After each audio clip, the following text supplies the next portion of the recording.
Նախ ես չեմ կարծում, որ այդ Ռուսաստանում տեղի ունեցած ձերբակալությունները կապ ունեն Սամվել Կարապետյանի հետ տեղի ունեցածի հետ։ Ռուսաստանի իրավապահները կարծում եմ իրենց ռեժիմով են աշխատում։ Խնդիրը այն է, որ Հայաստանի խորհրդարանում շարունակում է падգամավորի կարգավիճակ ունենալ մի օլիգարխ, որի եւ նյութական միջոցների եւ ֆինանսական միջոցների ծագումը նախ ի սկզբանե, երկրորդը դրանց հետ նրա ունեցած առնչությունները մշտապես եղել են կասկածելի եւ վիճահարույց։ Այսինքն այս պահին Հայաստանի խորհրդարանում շատ քիչ թվով օլիգարխներ գոյություն ունեն, որոնցից մեկն էլ հենց Խաչատուր Սուքիասյանն է։ Եվ չնայած այն բանին, որ հերքում ա եղել, որ ինքը առնչություն ունի առհասարակ այդ գործարքի հետ, բայց միայն հերքողի կարգավիճակը արդեն կասկածելի է դարձնում այդ հերքման տեքստը, որովհետև Խաչատուր Սուքիասյանի մամուլի խոսնակ հասկացություն բնության մեջ չի կարող գոյություն ունենալ, որովհետև Խաչատուր Սուքիասյանը ազգային ժողովի падգամավոր է, իսկ ազգային ժողովի կանոնակարգ սահմանադրական օրենքը падգամավորի խոսնակ երևույթ չի նախատեսում, այսինքն բնության մեջ նման երևույթ, նման կենդանատեսակ չի կարող գոյություն ունենալ։ Падգամավորը կարող է ունենալ մեկ վճարովի եւ մեկ հասարակական հիմունքներով աշխատող օգնական։ Падգամավորի խոսնակ չի կարող գոյություն ունենալ։ Եվ ինձ հետաքրքիր է, թե հերքում տարածող կինը ինչ կարգավիճակ ունի, ինչքանով է ինքը լիազորված առհասարակ падգամավորի անունից հայտարարություններ տարածելու, որովհետև падգամավորի գործունեության մասին տեղեկություն կարող է տարածել միայն ազգային ժողովի մամուլի եւ հասարակայնության հետ կապերի վարչությունը։ Իսկ այդ կողմից որևէ տեղեկատվություն պաշտոնական գոյություն չունի։ Եթե նա մասնավոր ընկերությունների աշխատակից է կամ անհասկանալի ձևով ֆինանսավորվում ինչ-որ մեկի կողմից, ապա նախ պետք է հարցնել, թե ասողը տեղեկություն տարածողը ով է եւ ինչքանով է իր տարածած տեղեկությունը հավաստի։ Ես չեմ զարմանա, եթե այդ ամենը իրոք իրականություն դառնա, որովհետեւ իմ խորին համոզմամբ, իմ տպավորությամբ Խաչատուր Սուքիասյանի կարգավիճակը սահմանադրորեն վիճելի է, որովհետև նա հայտարարագրել է իր գույքի եկամուտների հայտարարագրերում բազմաթիվ ընկերությունների բաժնետոմսեր եւ բաժնեմասեր, այդ թվում խոշոր ընկերությունների, այդ թվում ընկերությունների, որոնք հիմնադրվել են 18 թվի ադրբեջանա-թուրքական հեղափոխությունից հետո, երբ նա մշտապես զբաղեցրել է ազգային ժողովի падգամավորի կարգավիճակ, այսինքն ակնհայտորեն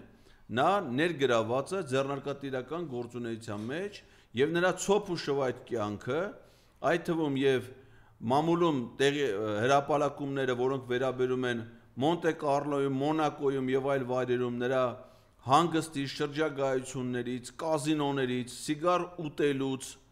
իմիջիայլոց բոլորը սիգարը ծխում են, ինքը ծամում է, որտեղ տեսանյութերում այդպես կադրեր գոյություն ունեն, չի վկայում նրա որպես падգամավորի հանրային գործունեության մասին։ Որպես падգամավոր նրա գործունեությունը դրսևորվել է միայն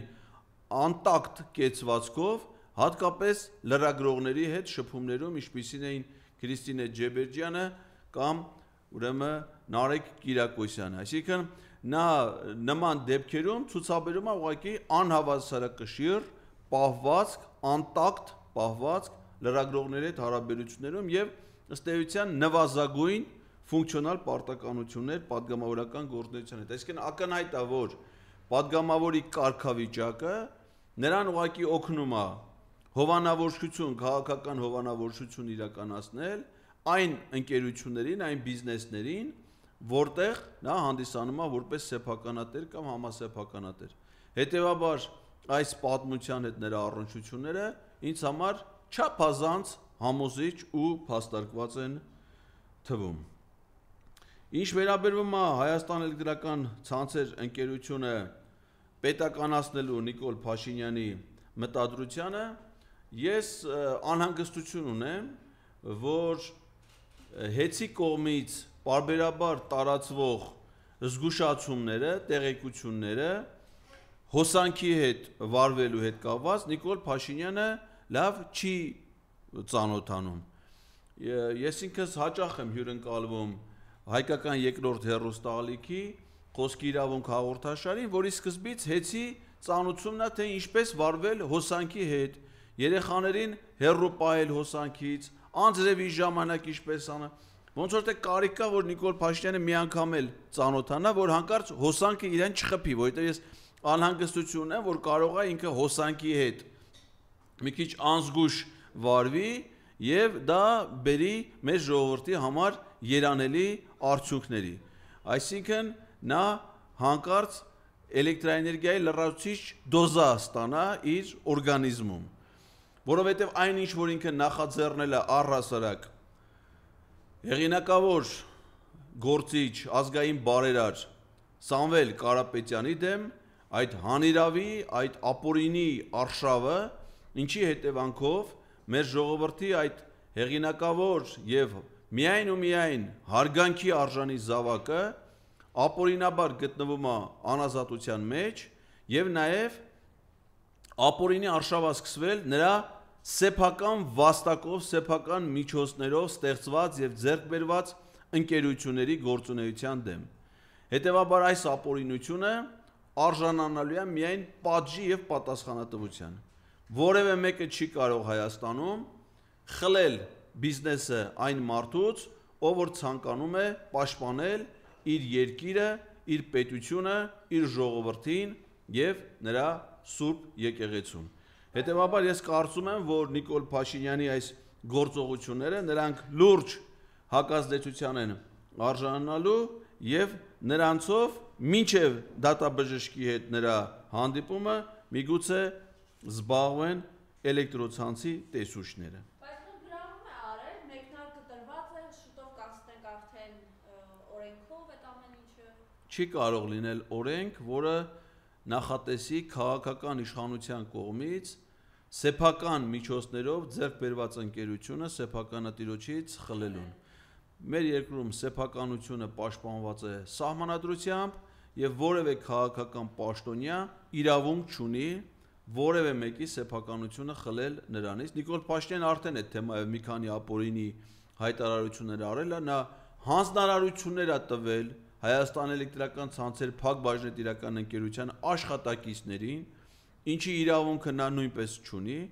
այսինքն նա իրան ամենազորա զգում, այսինքն ցանկացած ընկերության գործերին կարա միջամտի, ցանկացած ընտանիքի կյանքի գործերի կարա միջամտի, ցանկացած կազմակերպության, այդ թվում եկեղեցու գործերին իրեն իրավունքա վերապահում միջամտել, ամեն տեղ իր քիթը խոթում է, ամեն ինչով ուզում է զբաղվի, բացի իր բուն պարտականություններից, այսինքն իր խնդիրը կառավարությունը ղեկավարելն է, որպեսզի իրագործվի կառավարության գործունեության ծրագիրը, կառավարության ծրագիրը չի կատարվում, ինքը ի վիճակի չի որպես վարչապետ իր պարտականությունները կատարել, գնացել է զբաղվում է մեկի մասնավոր ընկերության գործերով, եկեղեցու գործերով, այլ հարցերով, այնինչ ինքը իր գործերով պիտի զբաղվի։ Հետևաբար, եթե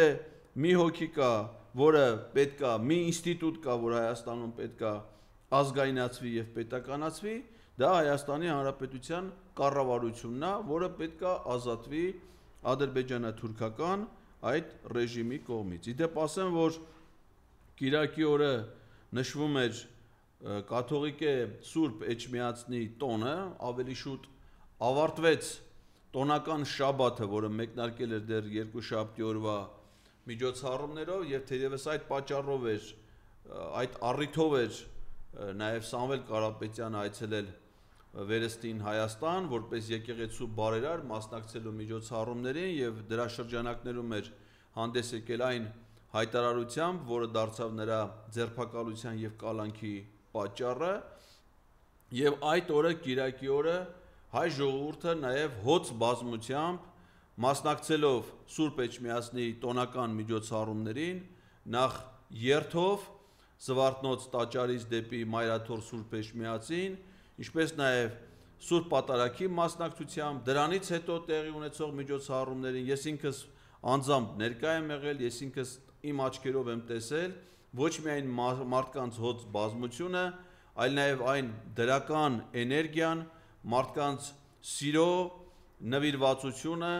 աջակցությունը հայաստանյաց առաքելական Սուրբ եկեղեցուն, մեր սիրելի վեհապար հայրապետին եւ եկեղեցու հայրերին, որոնք հանիրավի դարձել են այս ադրբեջանա-թուրքական ռեժիմի թիրախ միայն ու միայն իրենց նվիրական ծառայության, իրենց ոչ միայն հոգևոր, այլև հայրենանվեր գործունեության համար, որովհետև վեհապար հայրապետի դեմ այս կեղտոտ սրբապիղծ արշավը ադրբեջանա-թուրքական սպասավոր Նիկոլ Փաշինյանը սկսել է 2025 թվականի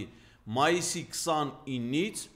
վեհապար հայրապետի Շվեյցարիայում մայիսի 28-ին տեղի ունեցած հայտնի ելույթից հետո։ Այսինքն ակնհայտ է, թե որն է այս հարձակման հիմնական պատճառը, ակնհայտ է եկեղեցու թիրախավորման, եկեղեցու կազմաքանդման հանձնարարությունը, որը ստացել է Իլհամ Ալիևից եւ իր մեծ կասկածներով իր նաեւ հոր Ալաշուքյուր Փաշազադեից, որպեսզի կազմաքանդեն հայաստանյաց առաքելական Սուրբ եկեղեցին։ Եվ Էրդողանի հետ նրա այցելությունը, նրա հանդիպումը կարծում եմ լրացուցիչ ազդակ եւ ապացույց էին, թե որտեղից է նա սնվում, որտեղից է նրա բարոյական սնուցումը եւ որտեղից է նրա իրական հանձնարարությունները կազմաքանդել Հայաստանի Հանրապետությունը, բնաջնջել հայ ժողովրդին եւ վերացնել այն ամենաթանկն ու արժեքավորը, ինչ ունի հայ ժողովուրդը, այդ թվում հայաստանյաց առաքելական Սուրբ եկեղեցին։ Իդեպ շատ տպավորիչ էր նաեւ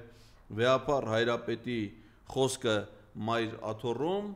հավաքված բազմության առջև, որտեղ խոսվեց նաեւ կոնկրետ վարչապետի կողմից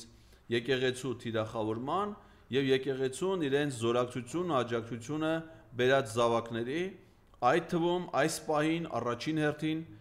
Սամվել Կարապետյանի դեմ իրականացվող ապօրինությունների վերաբերյալ։ Այնպես որ ժողովուրդը ցույց տվեց, որ ինքը կանգնած է ի աջակցություն իր սիրելի եկեղեցուն, մենք մեր եկեղեցուց ստանում ենք օրհնություն, լցվում աստվածային օրհնությամբ, ուժով, զորակցություն ստանում եկեղեցուց եւ այդ ուժը, այդ զորությունը ծառայեցնում մեր պետության ամրապնդման եւ մեր եկեղեցու զարգացման եւ բավարարության համար, ինչը մեր բոլորի պարտադիր է։ Պարոն Ղազարյանների գրառում է արել, էլի մարդկանց ասում է հստակ արտահայտեք, ես որպես հայ առաքելական եկեղեցու Սուրբ հետևորդ, ես պահանջում եմ վեհարանը օր առաջ պետք է ազատի կաթողիկոսը, վեհարանը վեհին, չգիտեմ, այս Ինքը հայ եկեղեցու զավակ չի, հայ եկեղեցու զավակը մասնակցում է եկեղեցական արարողություններին, եկեղեցական տոնախմբություններին, պահպանում է եկեղեցու խորհուրդը, կարգը, ավանդույթները եւ Ստամբուլի Կարապույտ մզկիթ ոտաբոբիկ այցելող շանհոտը ընդեղ գցող մարդը չի կարա համարվի հայաստանյաց առաքելական եկեղեցու հետևորդ։ Առաքելական եկեղեցու հետևորդը այցելում է պատարակների, խոնարա, հոգևորականների առջև, իր գործած մեղքերի համար հոգևորականներից որպես միջնորդի մեղքերի թողություն է խնդրում եւ պատարակի մասնակցությունից հետո հաղորդություն է ստանում։ Նա մեր եկեղեցու զավակ չի, նա մեր եկեղեցու խորհուրդների հետ որևէ առնչություն չունի, հետեւաբար նա չի կարող խոսել մեր եկեղեցու անունից որպես մեր եկեղեցու զավակ։ Նա մեկ տեսանք գնացել է Ստամբուլ, գնացել Կապույտ մզկիթ, հələ ամբողջությամբ ուղիղ եթեր չի եղել իր այցելությունը, այսինքն իրեն ուղեկցել են միայն վարչապետի աշխատակազմի լրատվական ծառայության աշխատակիցներ, օպերատորներ, լուսանկարիչներ, հետեւաբար հրապարակվել են միայն այն լուսանկարներն ու կադրերը, որոնք ինքն է ցանկացել հրապարակվի, այսինքն թե ուրիշ ինչ իրադարձություններ են տեղի ունեցել այդ մզկիթում, մենք դրա մասին մանրամասն տեղյակ չենք, հետեւաբար կարող ենք միայն ենթադրություններ անել։ Օրինակ, ես չգիտեմ, Նիկոլ Փաշինյանը մզկիթում նամազ արել է թե չէ, որովհետև դրա վերաբերյալ կադրեր չկային։ Եթե նամազ չէր անում, ինչ էր գնում եկեղեցի։ Ասենք, բարձա չէ, որ Թուրքիա բազմաթիվ պետությունների ղեկավարներ, պատվիրակություններ այցելություն են ունեցել։ Որ մեկն է գնում այնտեղ մզկիթ այցելում։ Պաշտոնական, եթե աշխատանքային այցելության ծրագիր ունես, գնում ես այցելության ծրագրով միջոցառումների մասնակցում հետ ես գալի։ Մզկիթ, ինչի պիտի գնա, առավել ևս, եթե մարդը քրիստոնյա է, չէ, իր աշխատանքային, օրինակ զբոսաշրջիկ կլնես, կան մարդիկ, օրինակ ես տեսել եմ շատ լուսանկարներ, նաև մեր հայրենակիցների, որոնք իսլամական պետություններ այցելելուց նաև այցելում են իրենց սրբավայրերը, մզկիթները, ուղղակի որպես զբոսաշրջիկներ, որպես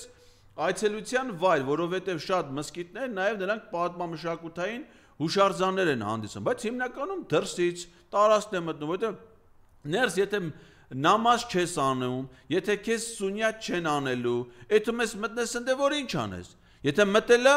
ուրեմն կարող է նաև արել են։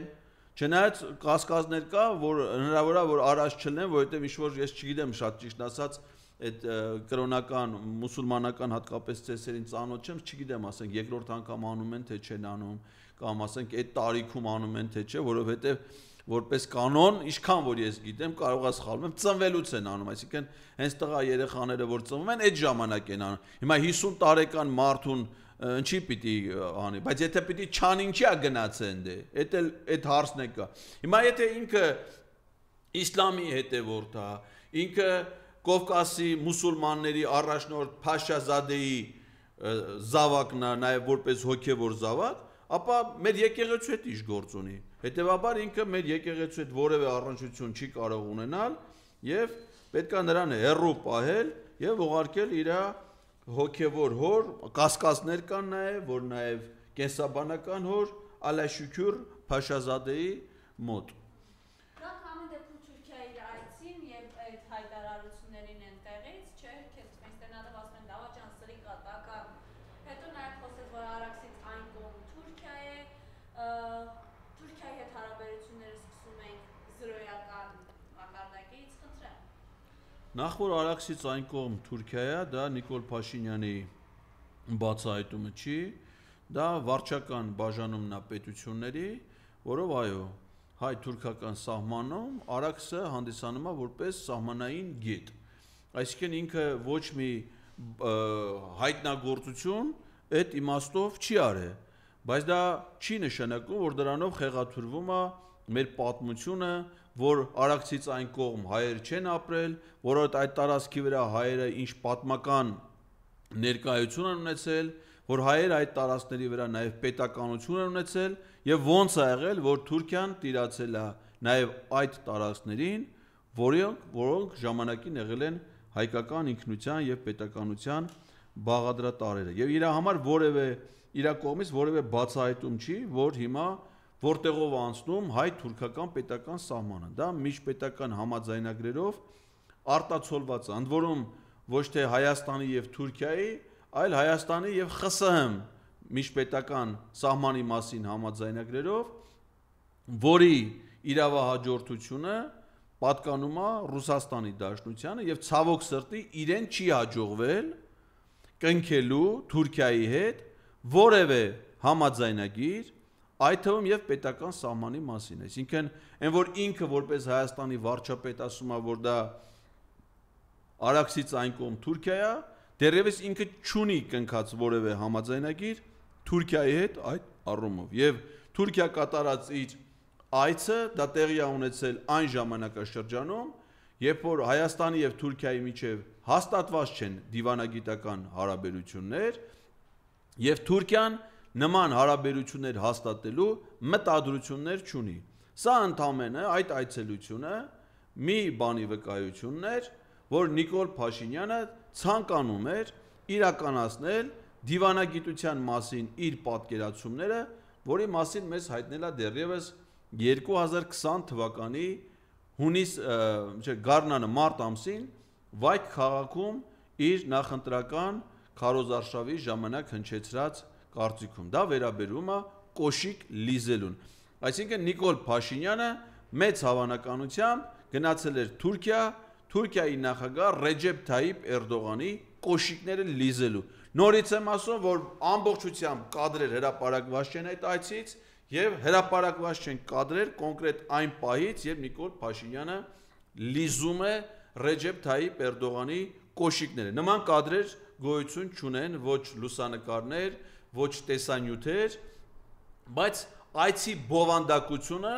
հուշում է, որ այցի հիմնական նպատակը դա է եղել։ Եվ այցի ծրագիրը, այցը գաղտնի պահելը, այցի նախորդող իրադարձությունները նույնպես դրա մասին հուշումներ են։ Ուզում եմ հիշեցնել մեր հեռուստադիտողներին, մեր ունկնդիրներին, թե երբ են տեղի ունեցել առհասարակ Նիկոլ Փաշինյանի եւ Էրդողանի հանդիպումները, առհասարակ պատմության ընթացքում։ Նիկոլ Փաշինյանը վարչապետ է ընտրվել 2018 թվականի մայիսի 9-ին։ Նրա առաջի հանդիպումը Ռեջեփ Թայիփ Էրդողանի հետ տեղի ունեցել 2022 թվականի հոկտեմբերի 6-ին, այսինքն իր պաշտոնավարումից 4 տարի հետո Արցախյան 44-օրյա պատերազմի ավարտից 2 տարի հետո։ Մինչ այդ Նիկոլ Փաշինյանը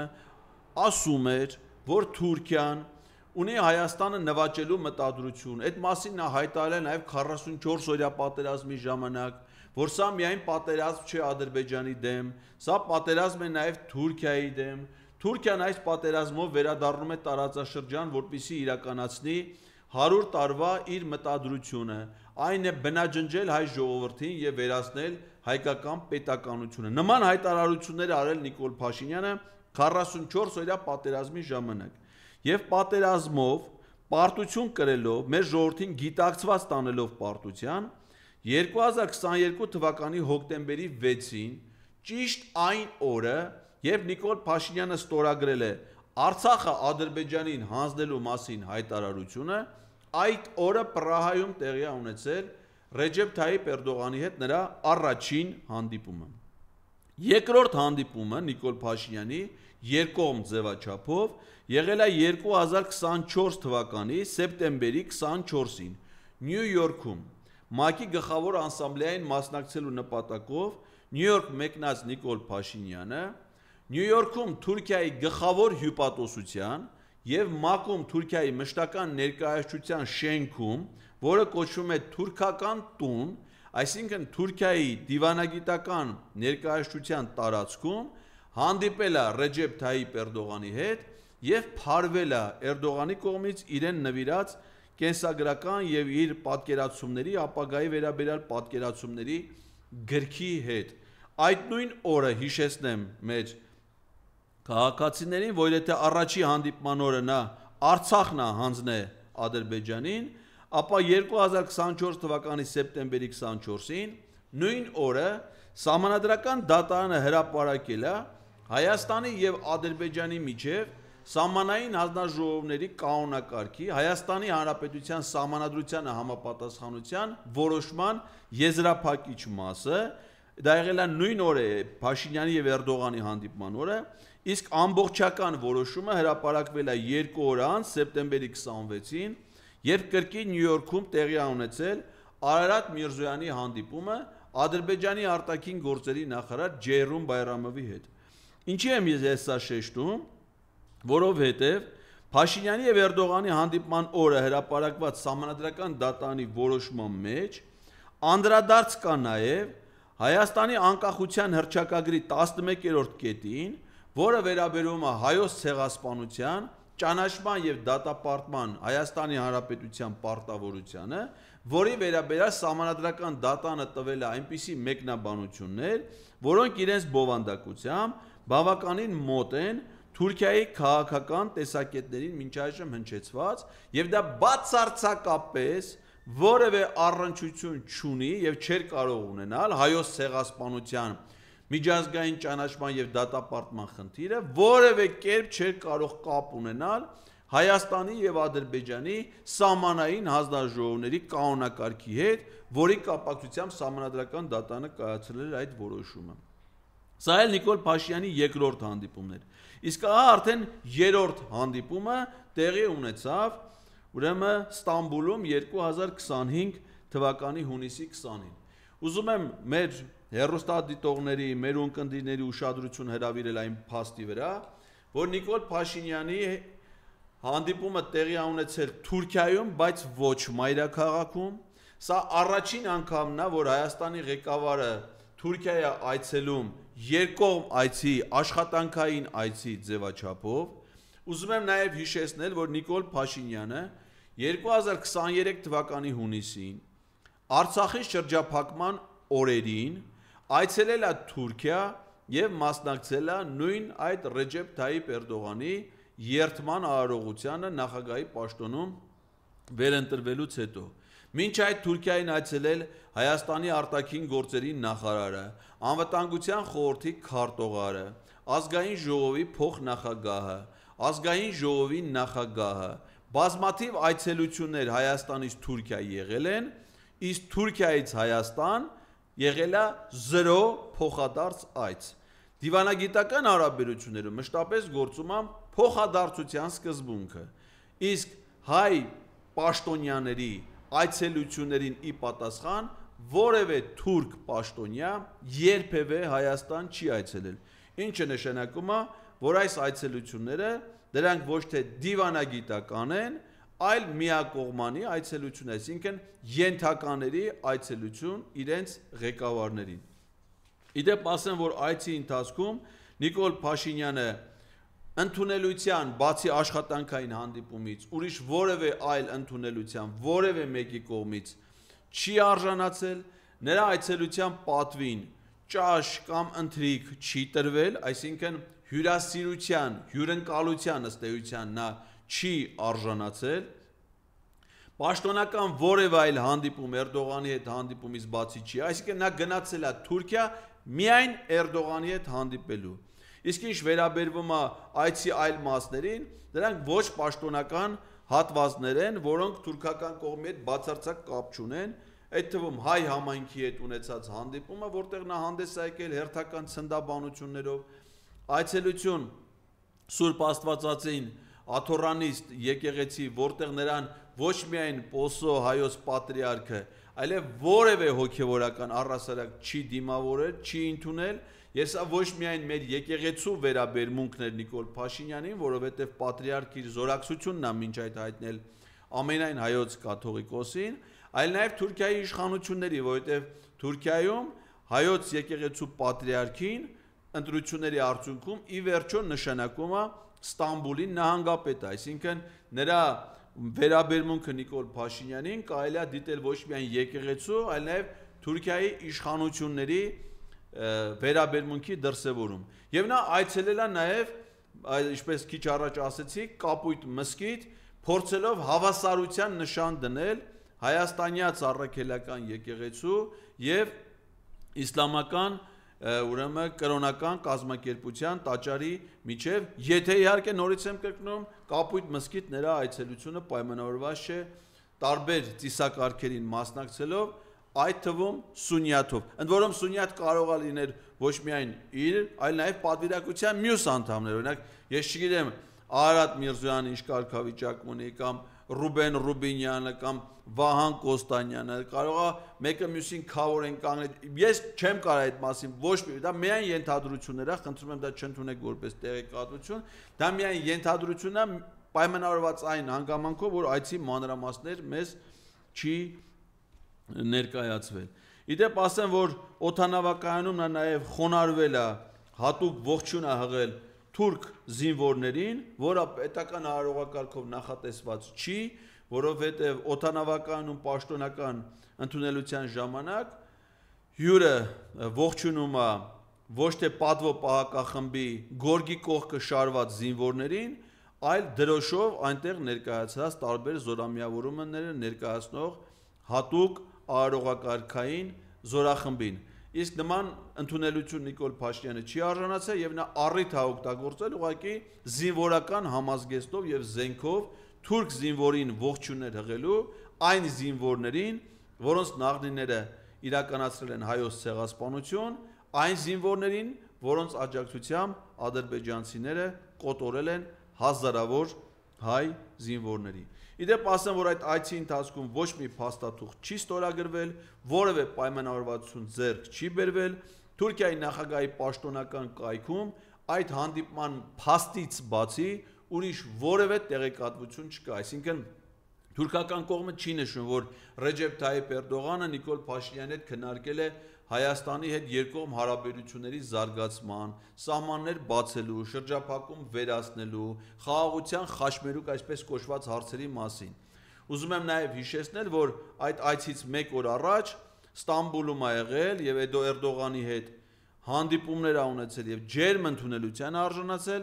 Ադրբեջանի նախագահ Իլհամ Ալիևը, որը չի մնացել Ստամբուլ Նիկոլ Փաշինյանի հետ հանդիպման նպատակով։ Սա նշանակում է, որ թուրքական նախապայմանները շարունակում են մնալ ուժի մեջ, այն է հայ-թուրքական հարաբերությունների օրակարգ չկա եւ չի կարող լինել, քանի Հայաստան-Ադրբեջանի պահանջներ չի կատարել, իսկ Ադրբեջանի նախագահը խուսափում է Նիկոլ Փաշինյանի հետ հանդիպումներից, քանի դեռ նա չի կատարել ադրբեջանական բոլոր պահանջները։ Այնպես որ վստահ կարող ենք ասել, որ Նիկոլ Փաշինյանի Թուրքիա այցելության թաքնված քողարկված նպատակը Հայաստանը Թուրքիային հանձնելն է։ Նա Արցախը հանձնել է Ադրբեջանին, Հայաստանն էլ հանձնում է Թուրքիային։ Այդ այցը ուրիշ որևէ բովանդակություն եւ նպատակ ունենալ գործնականում պարզապես չէր կարող։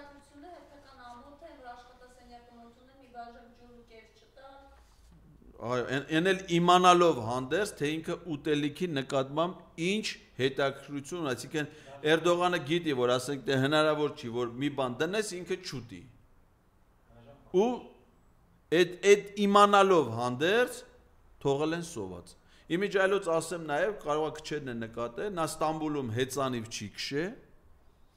եւ այդ թուրքի կառալոկ ծախող գլխարկներ չէր դրել։ Սա էլ իր վերաբերմունքն էր Թուրքիային, որովհետեւ գնա միտեղ ու հեծանիվ չքշի, այդ արդեն կարելի ասել դա իր կողմից բացասական վերաբերմունքի նշան էր, որովհետեւ կարելի էր, չէ, ասենք, ընդ գոնե մի շատ չէ, ասենք մի 25 կիլոմետր չէ, գոնե մի 5 կիլոմետր կարար, չէ, ընդ հեծանիվ քշեր, բայց չի քշե։ Չի քշե։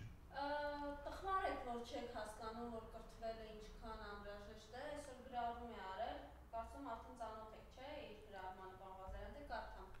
Ճիշտ ասած ինքը ինձ բլոկ արի, ես իր գրառումները իր այժմ չեմ կարող, մինչև մամուլում չեն հրապարակում, ես չեմ կարող կարդամ։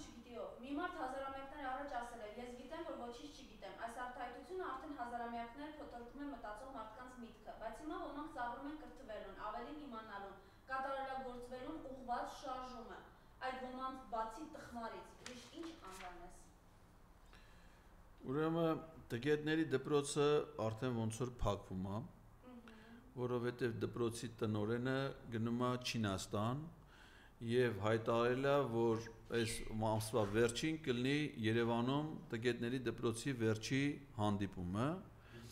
բայց դա ինչի է գնում Չինաստան, էդ ես ոչ մի կերպ չեմ կարող հասկանամ, որովհետև այն ուսմունքը, որ կարար իրան հետաքրքիրներ, դա Չինաստանում չի, դա Հնդկաստանում է։ Թե ինչի այդ Չինաստանը խառն է Հնդկաստանի հետ ես չգիտեմ, բայց ինչպես ասում են հայկական ժողովրդական մի հայտնի ասացվածքում գնալը լինի, գալը չլինի։ Բայց քանի որ հիմա նա գնում է, տգետների դպրոցը վտանգված է կամ մնալու է միայն Փաշինյանի հույսին, իսկ Փաշինյանի հույսին ինչ մնում է, դա փակվում է, դա վերանում է, դա հանձնվում է ադրբեջանցիներին։ Այսինքն չի բացառում, որ առաջիկայում տգետների դպրոցի մասնակիցները միայն ադրբեջանցիներ լինեն։ Այդ հեռանկարն էլ գոյություն ունի, բայց այդ կապակցությամբ ես ուզում եմ մեր քաղաքացիներին հիշեցնել, որ այդ տգետների դպրոց ծրագիրը իրականացվում է, անունը սկզբից խաբել էին, ասում էին, որ դա իբր Իմ քայլը հիմնադրամն է իրականացնում, վերջը պարզվեց, որ դա ամբողջությամբ ֆինանսավորվում է պետական բյուջեի միջոցներից, վարչապետի աշխատակազմի ֆինանսավորումը, որը մեր ժողովրդից գաղտնի են պահում։ Այսինքն մեր ժողովրդին թալանում, դրա փողերը իրենց հայեցողությամբ օգտագործում են, վարչական ռեսուրսով դահլիճներ են լցնում տգետների դպրոց կազմակերպելու համար, եւ այդ ծախսերը պահում են մեր ժողովրդից եւ հարկատուներից գաղտնի։ Բայց պարզ է, որ դրա հիմնական նպատակը քաղաքական էր եւ քարոզչական նպատակ ուներ եւ կարծում եմ, որ շուտուշ իրենք դրա համար պատասխանատվության են ենթարկվելու, իսկ այդ դպրոցի մասնակցած, մինչեւ հիմա մասնակցություն ունեցած բոլոր տգետները, կարծում եմ նրանք ցուցակագրված են եւ ամբողջ կյանքում նրանք պետքա հերրու պահել նրանց հանրային կյանքի բոլոր իրադարձություններից։ Այսինքն նրանք պետք է լինեն նզովյալներ, մարդիկ, ովքեր որ գնում են մասնակցում են այդ դավաճանախմբի հետ կապված որևէ նախաձեռնության, որևէ ծրագրերի, դրանց ցուցակները պետք է մշտապես լինի մեր բոլորի եւ մեր հանրության ուշադրության կենտրոնում։ Այսքանը թերևս։ Եվ եթե ամփոփենք մեր զրույցը, պարոն Ղազարյան, այս պայթող աշխարհում ճիշտ է հիմա հրադադար է, բայց միջարից իր Թուրքիա գնալու օրը Ադրբեջանը կրակեց ներքին հանդի բնակավայրերի ուղղությամբ բարևում էին, էլի, ու սրան զուգահեռ իրենց, չգիտեմ, էլի, պաշտպանվելու գնազդ անգամ իրենց մեջ սպանել։ Ես ուզում եմ այս կապակցությամբ շատ կարճ կասեմ, ես ինքս արևելագետ չեմ, ես իրանագետ չեմ, ես բավարար կոմպետենտություն չունեմ այս կոնֆլիկտի մասին խոսելու, ինքս հետևում եմ փորձագետներին, այն մարդկանց ովքեր որ կարող են դրա վերաբերյալ ծանրակշիռ խոսք ասել, ես միայն մի արձանագրում կուզեմ անել, որ տարածաշրջանը մեր հարևան երկրները գտնվում են պատերազմի մեջ եւ այս ժամանակաշրջանում Հայաստանում թափուր է ազգային անվտանգության ծառայության տնօրենի պաշտոնը։ Ու ինչը ցույց է տալի, ոչ մի անգամ Հայաստանում այդ ընթացքում չի հրավիրվել ազգային անվտանգության խորհրդի նիստ, այսինքն պատերազմը ունի իր վտանգները, նաև վտանգներ Հայաստանի համար, թե միջուկային օբյեկտների հետ կապված հարվածներով հնարավոր ռադիացիոն իրավիճակի փոփոխության հետ կապված, թե փախստականների մեծ հոսքի հետ կապված, թե դեմոգրաֆիական իրավիճակի փոփոխության հետ կապված, թե անվտանգային մարտահրավերներով պայմանավորված Ադրբեջանի, Թուրքիայի հնարավոր ներխուժում, Իրանի կոնֆլիկտում լինելու եւ այս պայմաններում Հայաստանում անվտանգության խորհրդի նիստ չի հրավիրվել, Հայաստանում ազգային անվտանգության ծառայության տնօրենի պաշտոնը թափուր է վարչապետի քմահաճությունների եւ ապօրինի հանձնարարությունների պատճառով, իսկ ներքին գործերի նախարարն էլ ընդամենը մի հատ գեղեցիկ ժեստով ընդունել է Վրաստանի ներքին գործերի նախարարին Միմինոյի հայտնի սյուժեն պահելու խորհրդով։